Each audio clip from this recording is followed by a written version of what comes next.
Bonjour à tous, je vous retrouve aujourd'hui chez Jacqueline et Jean-Pierre, dans un charmant petit village qui est Chano-Curson dans la Drôme, dans la ferme des Denis. Bonjour Jacqueline, bonjour Jean-Pierre. Bonjour Amandine. Bonjour Amandine, bonjour à vous tous. Merci de me recevoir chez vous, dans le gîte de la ferme des Denis, qui est un endroit paradisiaque. On se sent bien chez vous. Merci. C'est un endroit bien particulier, on va expliquer pourquoi on est là aujourd'hui. Chez vous, c'est un des rares établissements en Drôme-Ardèche où toutes les personnes porteuses de handicap peuvent trouver un hébergement qui est plutôt très agréable. Expliquez-moi pourquoi vous en êtes arrivés tous les deux à mettre en place ce système d'hébergement pour les personnes porteuses de handicap. Oui, c'est relativement simple. J'étais très investi dans les organisations professionnelles agricoles du département de la Drôme. J'ai même siégé, fut un temps, au Conseil économique et social de la région Rhône-Alpes pendant 7 ans au titre de représentant des jeunes agriculteurs des 8 départements de la région Rhône-Alpes. D'accord, très bien. Donc, j'ai été malheureusement victime d'un accident le 8 mars 1994, ça fait 24 ans. Le fait de ne plus pouvoir me rendre à des réunions ou autres m'était assez difficile. Et c'est là qu'est venue l'idée de créer des chambres d'hôtes. Je me suis dit, puisque je ne peux plus aller voir les gens ou moi aller les voir, je vais les faire venir à la maison. Oui. Et c'est comme ça qu'on a créé nos 2 premières chambres qui ont été ouvertes au mois de mai 1999. On a vu que ça fonctionnait bien. Et en 2001, la 3e chambre, on a voulu la faire absolument pour recevoir les gens comme moi qui sont porteurs de handicap.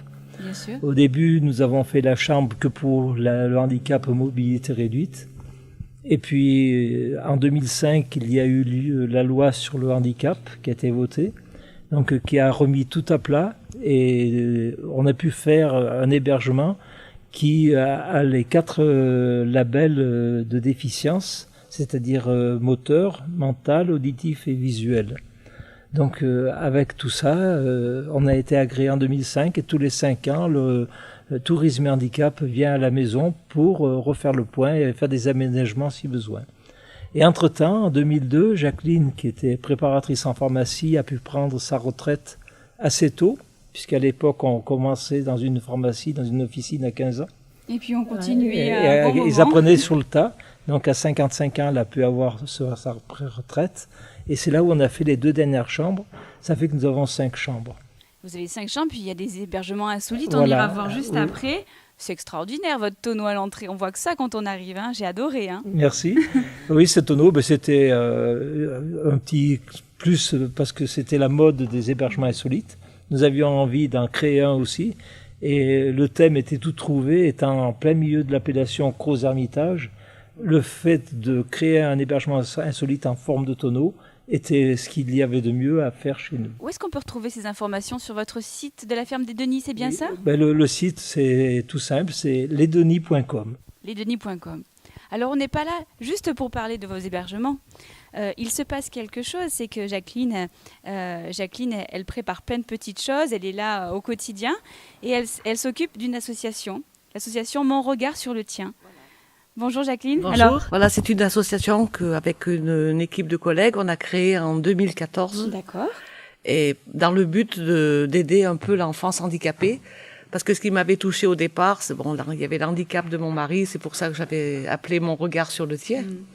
Et j'avais une amie qui avait un petit-fils qui était autiste, Oui. pardon. Et rien n'était dans les structures pour elle, donc je dis on peut faire des manifestations, lui donner un petit coup de pouce. Donc, il se passe à la ferme des Denis des manifestations. Oui, donc on fait des marchés artisanaux. On a fait le marché de Noël, mais maintenant, il y en a un petit peu trop dans la région. J'ai entendu parler de la fête de la musique également. Les fêtes de la musique qu'on a fait. Et puis, bientôt, le 1er septembre. Voilà, le premier concert qu'on va faire à la ferme. Donc, un concert tour de chant vintage décalé, Oui. avec Chutney, Oui. qui fait le show. Vous avez eu un coup de cœur pour cette demoiselle, oui. Qui allie la musique et l'humour, c'est ça? De l'humour dans sa musique, elle est très attachante, cette fille. Donc, elle vient chez nous samedi à partir de 17h. Donc, samedi 1er septembre, à partir de 17h, vous pouvez venir à la ferme des Denis pour retrouver un tour de chant décalé chez Jacqueline et Jean-Pierre. Il faut venir nombreux, il faut venir leur donner un coup de main. Là, vous auriez quand même une buvette Oui. Vous verrez un bon petit blanc de la région et il y aura une petite restauration sur place. D'accord. Comme c'est à partir de 17h, on pourra faire finir avec un apéritif et tout. Donc avec frites, hot dog et Donc gaufres. une bonne soirée en perspective, vous pouvez venir écouter un chouette concert, vous restaurer, visiter le lieu et pourquoi pas loger à la ferme des Denis dans un cadre idyllique. Merci beaucoup à tous les deux. Merci Et Amandine. puis on se dit rendez-vous le 1er septembre. Merci, Merci. Amandine, merci à Mistral TV. Avec plaisir. Voilà, de nous avoir donné un coup de pouce pour l'association. Mon regard sur le tien sur Internet. Bonne journée, merci. Merci.